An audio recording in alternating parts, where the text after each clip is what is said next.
Welcome to the Catalyst Sale Podcast with Mike and Mike. Sales is a thinking process. This podcast will help you learn about what works in sales, how to hone your skills, and increase your success. I'm your host, Jody Mayberry, and I have Mike Simmons with me today. Mike, I have a listener question all the way from Iowa. Awesome. Thanks, Jody. This question comes from Spencer, who I mentioned is in Iowa, and he is interested in something that is just near and dear to me, Mike. So this is going to be a good topic. Spencer says, can you talk about the importance of having a mentor as a new sales rep or as a seasoned rep in a new company? So let's have that conversation, Mike. How important is it to have a mentor? It's critical. I mean, one of the things we've talked about, I think on podcasts previously, is don't fail alone. You may be new into an organization. You may even have been inside the organization for a number of years, but you're new into a given role. Look for people who've walked that path before. Look to them for guidance. Look to them for recommendations. Look to them for support. And I know these things take time. So, asking someone to take time out of their day so that they can maybe have coffee with you and discuss what works and what doesn't work, or meet over lunch and discuss what works or doesn't work, or even in remote instances, meeting over lunch and discussing what works or doesn't work. As a new employee inside an organization, it's critical to work with others who have walked the path previously. We've talked about historically with the concept of never fail alone. So work with your sales leadership as you go through opportunities. It's great to be successful. It's great to take on the recognition for closing a large deal, but you've got to remember there's a huge team of people usually behind you who help with that. And when it comes to being a new employee inside an organization, or it comes to being a person who's been inside the organization for a number of years but has moved into a role, lean on your network for support. I was lucky enough when I started my park ranger career, the park manager just took me under his wing. I didn't have any experience as a ranger. I had been a financial analyst. So having a mentor going in a completely new field made all the difference to me. He would take me out to lunch. He'd answer all my questions. He'd drive me through the park, walk me on trails, talk about different stuff. And it worked really well. But here's what I'm thinking, though, is that salespeople get paid by selling. So if somebody took the time to walk with a new recruit, a new sales rep, or even a seasoned rep that's new to the company, if someone took the time to do that, like Jack Hart did to me, that's time that they're not selling. So how do you balance that? Awesome question. And I'm gonna go back before I answer that question. I'm gonna go back to this experience that you have as a park ranger experience in the financial space moving into a role as a park ranger. There is probably some experience, whether it's the thing that compelled you to become a park ranger, or it's that thing that inspired you to do it, or it maybe was just the process of research or navigating information that you can deliver back to your mentor. So now the mentee takes on a bit of a mentorship role where you're sharing life experience with this person that could ultimately help them in their business. Remember, as you look at things through your own lens, you've only got your perspective. As you start to explore other people's lenses or other people's perspective or other people's experience, you broaden that viewpoint of the world. So you end up getting, as a mentor, getting as much value and sometimes more value by being able to learn from the mentee's experience. Now, as far as the timing goes, we're compensated based, most people in a sales role are compensated based on the revenue that they generate inside an organization. But I think if you go back through and you look at what you do on a day in, day out basis, unless you're actively working for the 12 hours or 16 hours that you're awake and you don't have any time to break away to drink a cup of coffee or eat some lunch or do some research, I think you can find time to give back into the organization. And as a mentor, you should look at this as your opportunity to give back inside the organization. On the mentee side, what I would do is I would look for common things that you and that mentor might do. So let's say you're both in the same office hypothetically speaking, you probably eat lunch or you eat breakfast or you go and you grab coffee. So find those opportunities where you can do those things together. Maybe it's the 15 minutes over a cup of coffee and just sharing some experience structure. Maybe it's that time over lunch. Maybe it's the time at the end of the day where you decide to hang out at the office a little bit later so that you can avoid sitting in traffic. But I think with most things with time management, you can find the time to give back. And if you're a mentee looking for a mentor, I would look for those who are interested in giving back and are happy to help. Now, I'm going to take the viewpoint of maybe a supervisor or somebody high up here in a company that says, look, Mike, we have well-documented processes and procedures. We've gone through great lengths to put these in place for when we have new people. How come that won't work in the place of a mentor?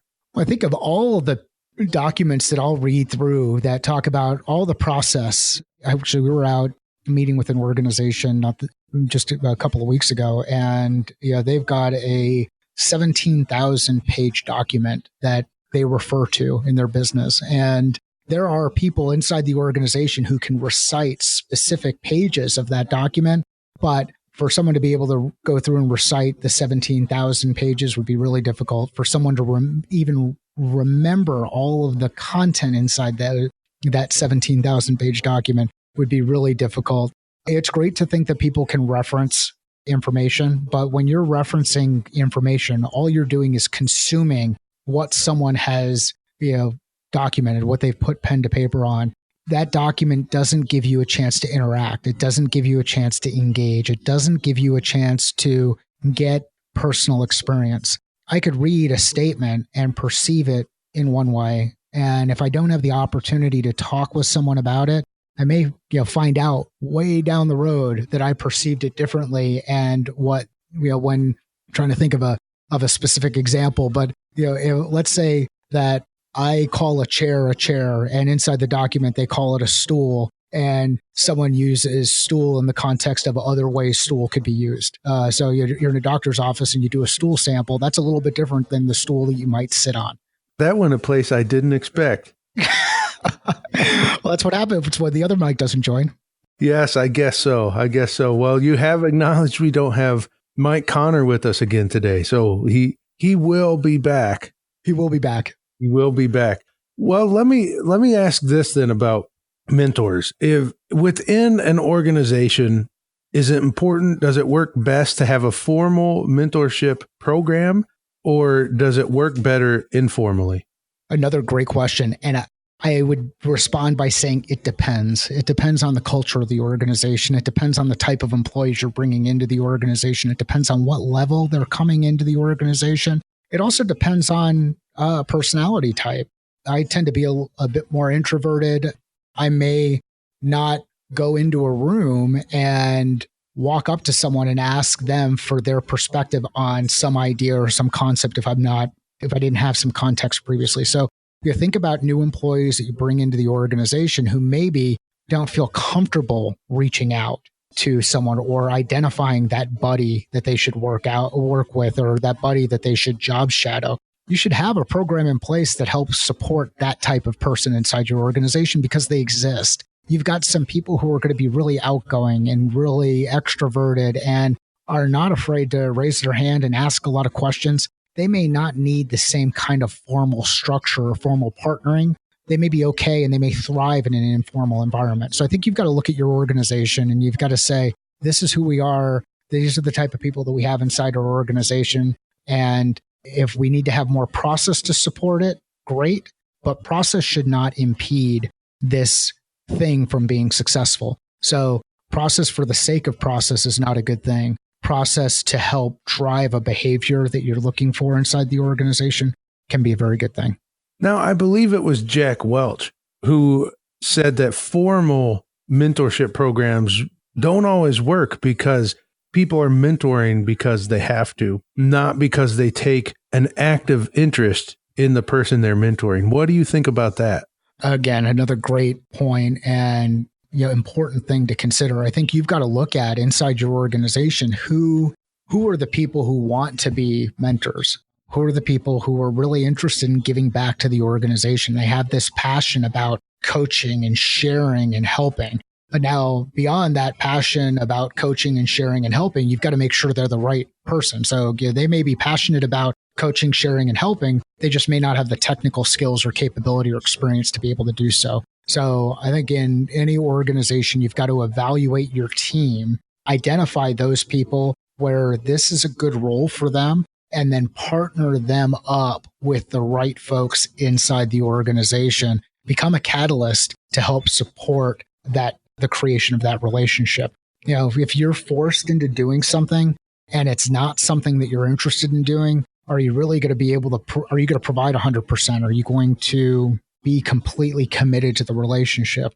If you're not completely committed to the relationship as a mentor, you're going to have a hard time conveying that message over to a mentee, and they're going to see through it. They're going to get to the point where they say, all right, I'm wasting this person's time. They're not really interested in this discussion. They're giving me short answers. They're not providing all of the context. And hopefully they don't get so discouraged that they leave the organization. Hopefully there's the cultures in place where they can find another mentor to help connect with.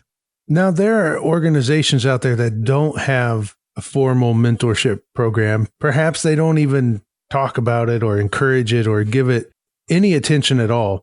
But there are new sales reps or up and coming sales reps that would love to work with a mentor. What advice do you have for someone in that position? For someone in the position of they want to work with a mentor, but the formal process doesn't exist, I would say ask questions. You get to know who are the high performers inside the organization. Find out what they're interested in. See if you can find some common ground. If someone wants to come and talk to me about Jeeps or talk about the Jets or talk about barbecue, those are some things that I can certainly relate to and could be a good icebreaker for a discussion. And then as you make that transition from that icebreaker component of the discussion, then be open with your concerns. Be open with the areas that you may be vulnerable. Demonstrate that you don't know everything and that you know that you don't know everything, and start asking questions and ask them for their commitment. And then the next thing I would do is once you've created that engagement, you've gained commitment, then I would create some structure around it. So you don't want to abuse that interest that they have in helping you. So sending a 3-page email once a night or constantly sending Slack messages, asking about information that you readily have access to that might be documented in some kind of process is not a good way to build the relationship. Put some thought behind it and make sure that your questions, make sure that you're conscious of their time. You work within boundaries that you both agree to. Maybe it's, I've got 15 minutes on every Thursday, or I've got 30 minutes every other Thursday, or I've got 45 minutes one Thursday a month. And that becomes the time period where you interact with each other. So I would suggest that you work with the mentor on their terms. And what you might find out is there might be alignment both in personal interest, there might be alignment in interest in helping, but there might not be alignment in timing and in engagement. And if there's not alignment, move on. Just like you would any prospect that you're working with, go through that qualification process and determine fit and feasibility, do that test. And if things work out, move forward with a proposal and create that mentor-mentee relationship. And always remember, I think another thing, and it just kind of dawns on me as we're talking through this, remember that if you're in a position where you can help someone as a mentor, remember the path that you've walked, the journey and the pitfalls that you've run through, and take the perspective of trying to help someone avoid those pitfalls. As a mentee, know that you don't know everything. Know that you are going to gain some really interesting insight from the people that you work with, but remember downstream that you should give back. And when the next person comes into the organization, know how difficult it was for you to raise your hand and ask someone to help you as a mentor or help you with job shadowing, and offer to that new person some job shadowing. Now, I shared a story about a mentor I had that had an impact on me. Mike, have you ever had a mentor in your sales career? So many mentors, and it not just in sales. I mean, I would not be where I am today. And I don't know if that's a good thing or a bad thing, but I would not be where I am today if it were not for the number of people that I've had a chance to work with and be around over my career.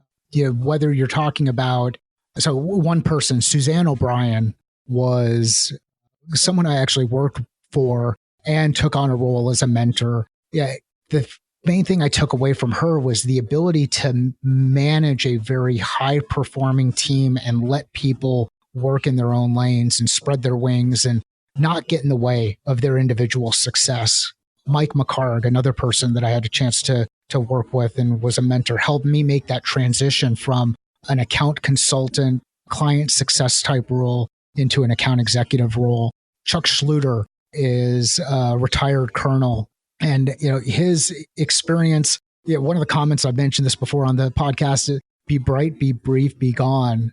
Is something that just has left such an important mark in my career. Another common phrase of his is that, or a common thing that he would mention is that, leaders provide guidance, direction, and motivation. This is a military guy, so you get his background, but so many different mentors. And I struggle, and heck, even working with Connor, both he and I work together in different capacity, where there's experience that I have been able to gain from working with him, and there's experience that he's been able to gain, I think, from working with me. All of these things, the common piece that they have is that each of those individuals were interested in giving back. They were interested in helping, and we were able to build up a relationship of trust. We were able to build up trust and commitment.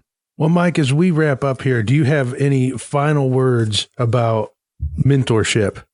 I'll just hit on it again. If you are out there and you're inside an organization, you're a tenured member of the sales team, you've been successful, share that success with new members of the team. You're successful because of the people around you, not because of one thing or another that you do on your own. You may write the best emails. You may deliver the best connect calls. You may put together some great proposals, but there's always a team behind you that's helping you out. Unless you're a sole proprietor, then maybe in that instance, you might, even there, you probably have a team of people that are behind you, whether it's family members. So as someone who is an expert in your field or someone who has demonstrated success, find opportunities, seek out those opportunities to give back, because it's through that engagement that you will help people perform, help people do things better, and help them minimize the number of false starts that hit people in their career. If you're new in your career and you're looking for a mentor, ask. Be very respectful of everybody's time. Know that everybody is busy. If someone doesn't respond to you, it's not an indictment of them. You have no idea what's going on in their life and in their world or where their attention is. Don't be rude, but continue to ask, and find new ways to deliver value to those people. And as you deliver value, as you make those connections, this is the early stage person as someone who wants to be mentored. As you find new ways to provide value, to others, those networks will expand, and you'll identify new mentors to work with. Think of the perspective that you have as someone who's just come out of school, and all the talk about millennials and how they like to interact with people and engage in the different generational issues and whatnot. And there is an experience that you can deliver to someone who has been in a career, for maybe even 5 years longer than you, where you can share new ideas around technology. You can share new ideas around concepts. You can share new ideas around interests. And when that mentor hears those things, they can apply that in the context of what they know and what's worked well for them. So take this from the perspective of the mentor will gain something from the mentee relationship, and the mentee will gain something from the mentor relationship. And that's what it is. It's a relationship. Well, thank you so much, Mike. And thank you, Spencer, for sending in a question this week. If you have a question you would like Mike and Mike to answer on the Catalyst Sale podcast, just send it to hello@catalystsale.com. If you want to listen to past episodes of the show or find out what we're up to, you can find us at catalystsale.com or on Twitter @CatalystSale. Thank you for listening to the Catalyst Sale podcast.